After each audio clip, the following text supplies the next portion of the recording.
persoalan yang menjadi musibah bagi kita semua. Yang pertama adalah saya berharap jangan orang membuli yang kena musibah. Jangan kita membuli orang yang sudah kena musibah, ya. Karena belum tahu juga kita lolos dari musibah.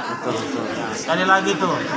Yang kedua, kewajiban kita secara moral, baik secara kultural dan secara agama, kita harus mensupport moral beliau agar tetap kuat dan tabah menghadapi ini.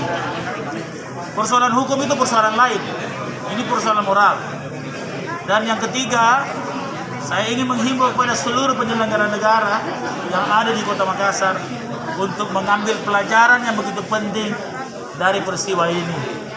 Itulah 3 hal yang ingin saya sampaikan kepada publik. Sekali lagi, jangan kita membuli yang orang kena musibah, jangan membuli.